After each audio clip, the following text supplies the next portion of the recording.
नमस्कार मंडळी, स्वागत आहे माझ्या आजच्या व्हिडिओमध्ये. तर आज शुक्रवार आहे बघा. मग मम्मीचा आणि काकूचा आज उपवास असतोय. मग त्याच्यासाठी इथं बघा बटाटे चिप्स तळून घेतले आणि त्याच्यानंतर आता शाबूची खिचडी बनवत आहे. साबुदाण्याची खिचडी बघा इथं बनवून तयार होते. मग त्याच्यानंतर बनवल्यानंतर त्या दोघी जण बसून खाल्ल्याने आमचा तर काय उपवास नसतोय म्हणताना आम्ही पण इथं बघा त्यांच्यासोबत थोडंसं जेवलो. तर आता संध्याकाळचे बघा 6 वाजलेत. मग आता आमच्या स्वयंपाकची तयारी चालू झालेली आहे. तर बघूया आता मम्मी आणि काकू दोघी जण काय त्यांचं म्हणजे संध्याकाळचं प्लॅनिंग काय आहे स्वयंपाक बनवायचं. कारण बघा रोज उठून नक्की भाजी काय बनवायचं, आमटी काय बनवायचं लय टेन्शन आलेलं असते. मग ह्यांच्या दोघींचा आता काय विचार चाललाय तर बघूयात. चला आपण. रंजू, आज काय करायचं ग भाजीला? आमटी डाळ तेल खाऊन खाऊन खूप कंटाळा आलाय. त्याचं काय करायचं सांग बया.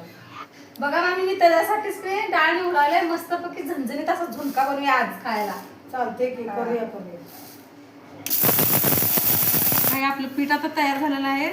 झणझणीत झुणकायचं बनवूया आपण आता.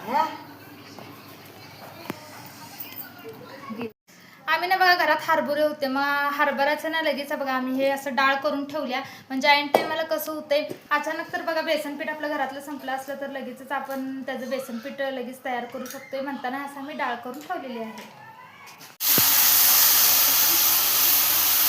मम्मी बघा इथं आता मस्तपैकी असा झुणका बनवायला लागल्या आणि इथं आता मी मस्त असा भाकरी बनवणार आहे. आता बघा गरमागरम झुणका भाकरी खायला लई भारी लागत्या.